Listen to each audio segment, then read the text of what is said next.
Saints Bengals recap. Let's go ahead and touch base on this. We are going to be reacting to Bobby Hebert, the Cajun Cannon, former Saints quarterback, WWL host.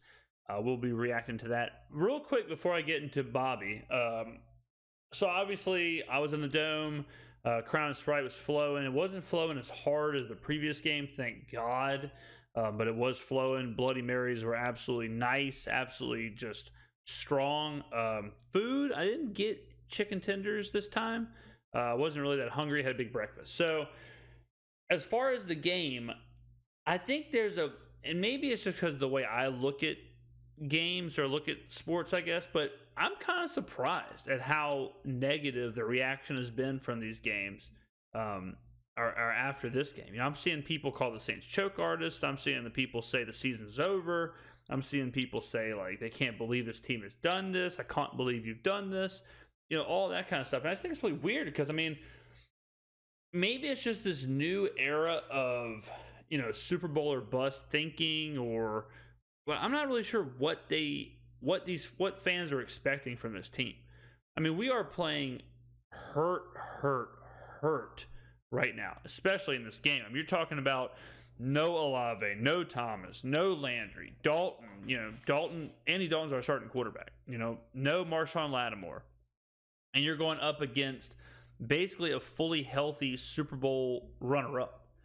You know, I mean, like, I thought these games, I'm just basically hoping the Saints, I see something from the Saints. I'm hoping they're competitive. I'm hoping they're relevant.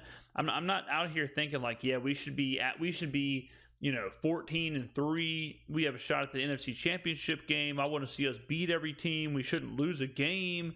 I mean, I can't believe we blew one to the Bengals. I can absolutely believe that Joe Burrow, given the chance, Joe Burrow, you know, walked the Bengals down and scored, and they win a tight one. I mean, like, the Saints play, it's the same as the Vikings game, where the Saints are playing really good teams in really difficult spots because of injuries, and they're playing really well and keeping themselves in the game. I'm probably the only Saints fan or the only person recapping the stuff that's going to sound positive. I mean, I think the Saints should be, you know, applauded for these efforts against these teams. I like what I'm seeing. They are a competitive, fun, good team that's playing the best they can with what they're dealing with. If they had Michael Thomas there, if they had a Marshawn Lattimore there, if they had Jarvis Landry there, if they had Chris Olave there, you know, if they were fully healthy, they'd probably win that game. Same with Minnesota. You know, Jamar Chase is one of the best receivers in the NFL, and you took away our best cornerback. That's going to cause issues. That's going to be a problem. Before we get to Bobby, let's go ahead and look at the game stats here. All right, so total plays, 71 for us, 54 for them. YPP, 6.4 for them, pretty high, 5.6 for us. Not a huge discrepancy there. Our passing, 4.6 yards a pass is terrible. You never want to see that. Rushing-wise, we ran for 6.7 a clip.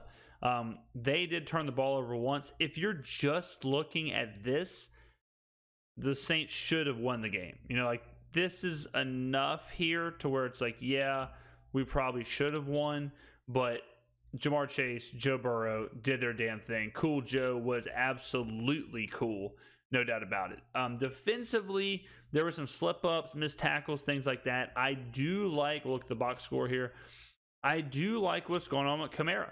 I like him getting nine targets. Now, what a note to that is that a lot of those are at the end of the game. A lot of those are, you know, little dumps at the end of the game that it's just almost like a desperation thing, where I think he should be more designed, more proactive. You know, it should be more like, hey, this play is for Alvin Kamara.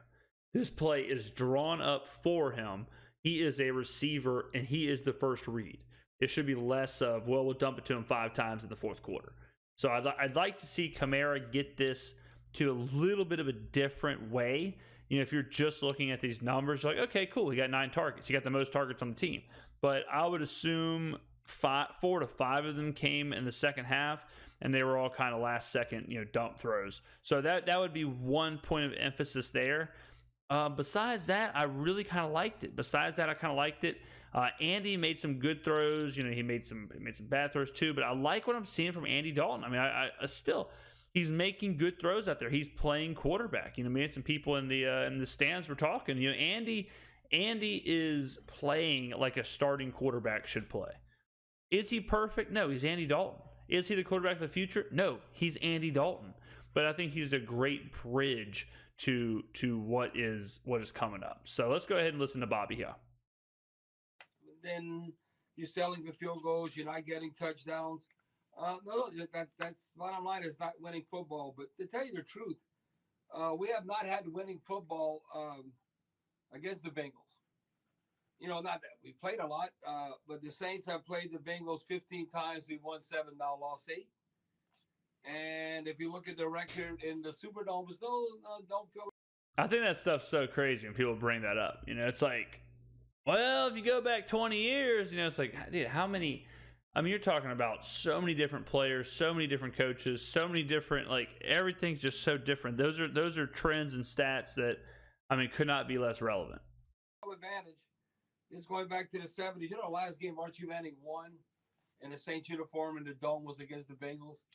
And, we've only won 2 times. We're like 2-5 in the Dome against the Cincinnati Bengals. So, with that being said, I thought with all the players we had out, I kind of thought how they would end up, that we wouldn't take care of business. But we really were in control of the game when you think about it.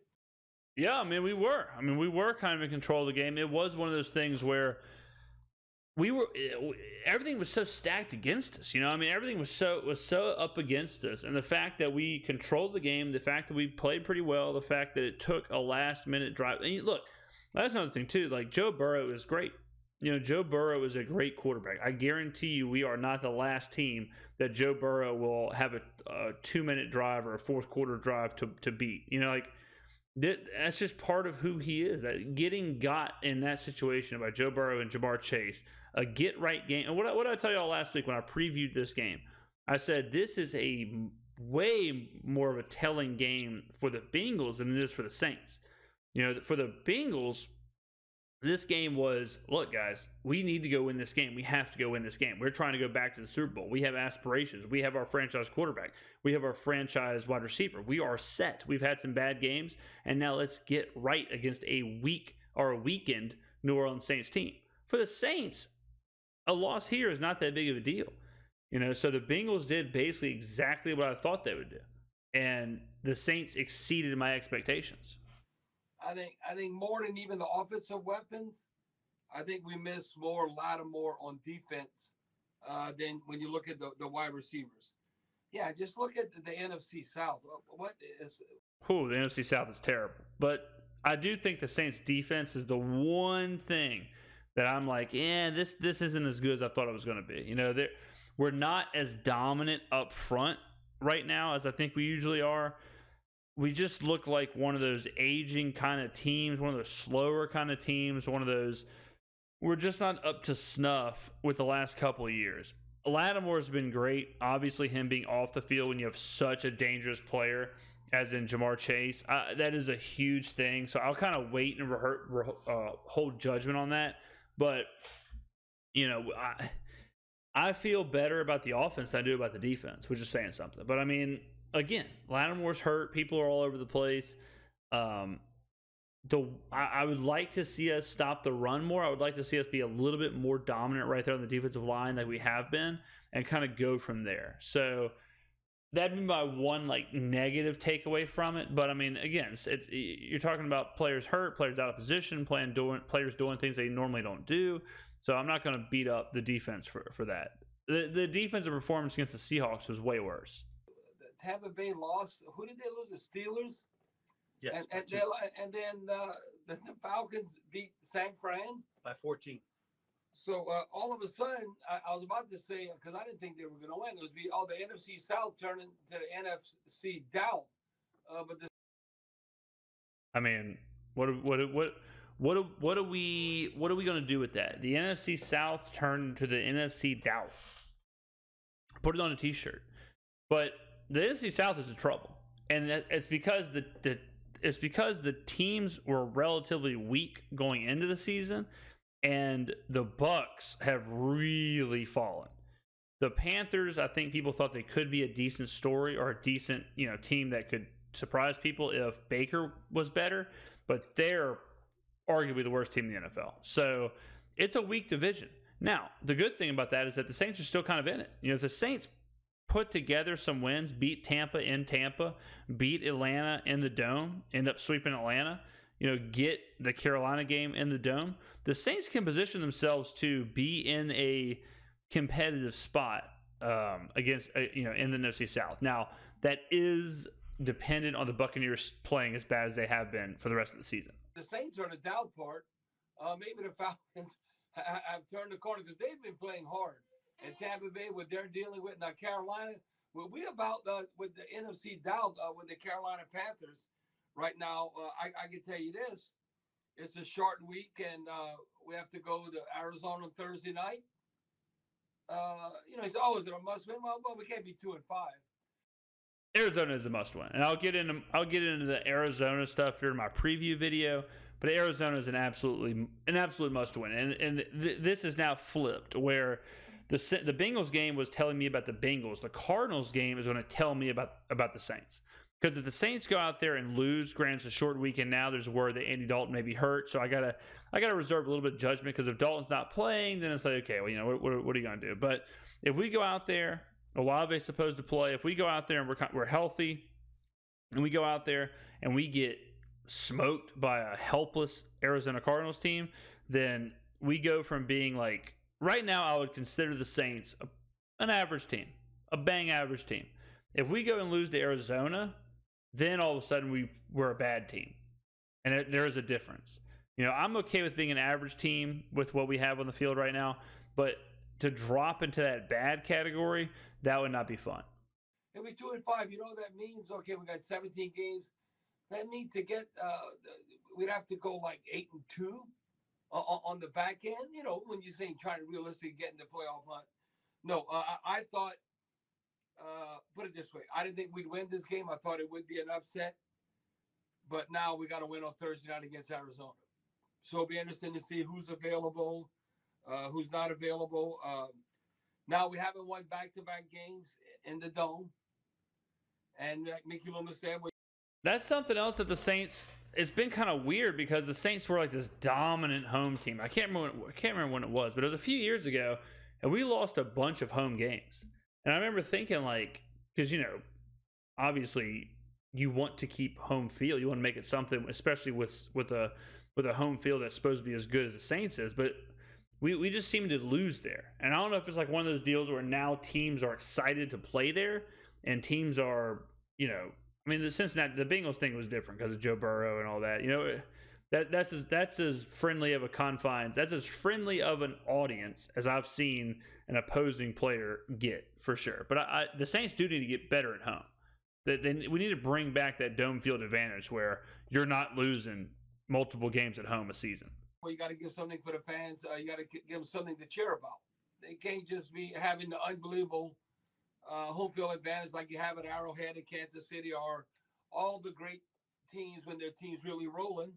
Well, we haven't won back-to-back games in the Dome. You got to go back to COVID. November of 2020, the last time we've won back-to-back games. That's pretty crazy. Chris, like you said earlier, if you would have told me that we'd have 228 yards rushing, if you just told me that, I'd say, well, Christian, what was the turnover margin? And if you'd have told me, -1, -2, well, maybe we're moving the ball, we wouldn't have won. I mean, when you win the turnover margin at home and you run for over 200 yards, you should win the game. But if you'd have told me we had 228 yards rushing and we were +1, I go, hell yeah, the Saints won. Now, the reason why I would say that, because I don't know, this makes you pull your hair out and you can't sleep at night and have nightmares, because this has not happened this season. The Saints were amongst the best in red zone offense and defense. Well, not today. Let me tell you. We came into the game red zone offense. We weren't in the National Football League, big enough sample size, handful of games. We were number 2. Not even top 10 or top. We were number 2, converting 80%. You know what we are today? 20%. Conversion rates are always tough because then that goes into account of like how many attempts. And the Saints, I would assume, didn't have very many attempts. So all of a sudden, 80% looks a lot better when it's, you know, a couple of conversions versus a bunch. So those can always be misleading whenever you're just tossing percentages out there like that. We were 1 of 5. So we were all that we were getting touchdowns in the red zone. Now, red zone defense, we were number 2 red zone defense. We were only giving up 33% touchdown that ratio. Well, today we gave up 100%. So right then, you know, when the coaches break it down, they go, well, and this has not been a pattern because we led the NFL in red zone defense last year. We've been number 2. Not to mention the Bengals went 60% on third down. Oh, well. Yeah, third down tackling, third down coming. That's always a big thing. You want to get your defense off the field for sure. One thing I'll say about the red zone situation is that it's hard to score in the red zone in general. But then when you have subpar, we'll just say, quarterback play, it always drops it down even further. That's why usually on the previews I've been saying I like unders, I like field goal props, I like things like that because teams can move the ball. Like the Saints can move the ball. But the Saints and a lot of average teams can move the ball. But then they stall out in the red zone. Denver is a good example where Denver moves the ball, but in the red zone they have a lot of trouble because in the red zone is very difficult compared to you know, box to box or in the middle of the field. A lot of teams and a lot of quarterbacks are in between the 20s where they can move the ball all day long from the 20 to the 20, but inside the 20, all of a sudden it gets a lot harder. So I think a betting thing we can think about is to keep hammering Saints field goal props, especially at home. And we've been outstanding on third down. Christian, you know, not good enough with, I look, they were 6 of 10, 60%. And we were 8 of 17, which is big. That's 47%. That's good enough. And I have it where, what we were ranked on third down. That's another area. We were outstanding amongst the NFL on third down defense. Yeah, only giving up like 29%. I got it here somewhere in my notes. So many notes. Third down defense, Bobby, if you look at all it, these notes. We were second in the league. Giving up right under 30%. And today they were at 60%. So just those areas. Third down defense, red zone offense, which we excelled at. That was not the case. Considering all the players we had out with injuries, I mean, it's amazing we were. But you know what? In the NFL, so close doesn't mean jack. Either you won or you lost. You know, we always say an ugly win. I was saying that in another video we did with the top 10. Like, I do agree, like, results are important. But whenever you're dealing with all these injuries and you're trying to – what I'm trying to do with the Saints right now, and I think a lot of fans need to understand this. What we are doing right now is assessing this team. We're assessing the future of this team. Does anyone believe that Andy Dalton or Jameis Winston, you pick, is going to lead the Saints to an NFC Championship game or lead the Saints to a Super Bowl? Right now, do you think this team is there? No, they're not. Obviously, you want to see the team win. Like, I want to see the team win. I know I sounded like I'm, doom and gloom. I'm not saying we should tank. I'm not saying anything like that. But I think to have appropriate expectations to watch this team and assess, okay, where are we in the future? What is Alvin Kamara going to look like next year? What is the team? Are we going to have Michael Thomas? Are we going to have Jarvis Landry? Chris Olave obviously is good. What's our defense going to look like? Tyrann Mathieu more than likely won't be there. Will Lattimore be there? Who else will we shore him up with? We can start looking into the drafts. I was playing golf Saturday with somebody, and he was saying, what do we do next year? We don't have a first-round draft pick, so where are we going to get a quarterback? Who is the free agents? Who's available for trade? We were talking. Those are the things that I think Saints fans need to think about and start to kind of dissect versus trying to come up with these crazy ways to sneak their way into the Super Bowl. Because it started out like you'd want. We were setting the tone. Look, we got the turnover on special teams. But, Joe Burrow and Jamar Chase was nothing special. but look how they finished the game. Oh, they were. You know, it was just unbelievable. Oh, they were. How we had the opportunity and could not close. This was very similar. If I'm looking that, and it wasn't the same time because it was later in the Giants game. You remember we were up by 11 points? Oh, man, if he's going to talk about the Daniel Jones overtime game, that game was crazy. Daniel Jones threw for like 500 and something yards, and the Giants beat us at home, or beat us in the Dome in overtime. Man, that was terrible. That was one of those years where we were just dropping games in overtime or at home. I think that's what he's about to mention. Well, this is like well into the third quarter. You know, we winning like by 9. It's 23-14. So it wasn't like, oh, we got to play catch up and have this fourth quarter miracle to come back and win. No, it was a very discouraging loss because it was there for the taking. Now, I don't know, overall, you know, when they got that rough in the penalty on DeMario Davis, to me, Joe Burrow's out in the pocket. He's holding it to the last minute.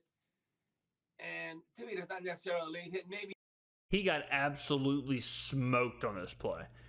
So when this play happened, I was in the stands, and I was screaming that, you know, the flag was bad flag. We got to quit protecting the quarterbacks like this. You know, after all the stuff we've seen the past couple of weeks, rough in the past for this, rough in the past for that. They show the replay on the screen, and the person who was sitting next to me kind of looks over and yeah, they were like, look, I mean, he almost decapitated him. So yeah, I think the flag was fine on that play. he was a little high with the hit. He hit it was helmet to chin. But to me, that's not a penalty. The quarterback is going to hold it. What would you can't touch him. So to me, that rough and that was suspect. For but sure, overall, it was a penalty. I kind of like the way they called the game. You know, that's both teams only threw 7 penalties. Yeah, I mean, we like that. Yes, they threw 3 against the Bengals and 4 against the Saints. So 30, 34 yards. I like that kind of game. Chris, we were able to hold the ball almost 5 minutes more. Ran 20 more plays than them. 71 offensive plays. Yes, 71 to 54. You know, 65, that's the measuring mark. And so, no, it was all and for us to take it. So when you break it down, it goes down to when you're moving the ball and you get in the red zone, you can't settle for field goals. You have to get touchdowns. Now, looking at on the offense, I thought Traquan bounced back after he played. Yeah, I'm usually pretty hot and cold with Traquan, but he had a couple suspect plays, but I think overall everyone played pretty well. I mean, again, you're asking them to run routes and do things they usually don't do, go up against cornerbacks they usually wouldn't be going up against. You know, so I think in general, I mean, the offense looked fine. I think, yeah, I had no problem with how the offense played. Played like garbage last week, last game against Seattle, dropping passes. I thought Traquan was outstanding. He was getting over now, only 3 targets, 3 receptions, 14.5-yard average, had a touchdown pass. Andy Dalton wasn't as efficient as he has been maybe, I think, in the previous game. Yeah, he was like 17 for 32 or whatever. So, yeah, I mean, he was a little – he wasn't as efficient. I mean, before I think he was like 20 for 26 or something. But he needs to bump that. And granted, you're asking him to do this 3 receivers down. That's another thing. It's easy for me to be like, well, Andy, you did average 4.6 yards per pass. We'd like that to be closer to about 7 yards per pass. It's like, well, I mean, he didn't have his top 3 receivers. You know, that matters. Games, but he didn't throw an interception. But it was just steady. It wasn't nothing, 162 yards passing. But when you're running like that, it doesn't matter. Look, Kamara averaged 5.2 yards a carry. Ingram 5.1. We averaged almost 7 yards. Kamara looked really good. Kamara looked great running the football. He's so dynamic. He's back to being maybe the best running back in the NFL. So Dennis Allen and Pete Carmichael need to keep finding ways to get Kamara involved. A carry. And you know what's crazy about that? We averaged almost 7 yards a carry and 228 yards. The Bengals were number 7 in the league coming in a run defense. They were giving up under 100 yards a game. We had that at the beginning of the game. So there's a lot of weird stuff that went down. We look at everything. Joe Mixon at times. I don't think we played well against the run. Right now, Man, that was a weird thing. Now, I know this isn't a Bengals podcast or anything, but what the hell is Zach Taylor doing putting Joe Mixon out wide and throwing fades to him? You have T. Higgins and Jamar Chase. How is Joe Mixon your option on catching back corner fades? Like, Zach Taylor, man, I don't know. But Joe Mixon's usage was confusing to me. Now our defense is playing good at times. We need our defense to play great, and that was not the case. That's where most of the stars are, and at least I know you were without Marshawn Lattimore, but you got a lot of money invested on that side of the football. Yeah, and then I think we needed to get more consistent pass rush without blitzing. If the Saints want to be a legitimate playoff team and a legitimate threat to the NFC South, the defense has to be a top 8 defense in the league.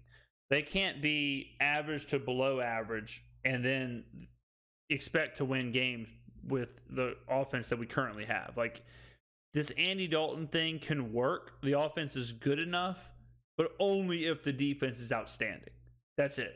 Like, if our offense was paired with San Francisco's defense, then I would probably sit here and be like, look, we're probably good enough to ride this defense to an NFC Championship game, and then when you're in there, your defense can win any game.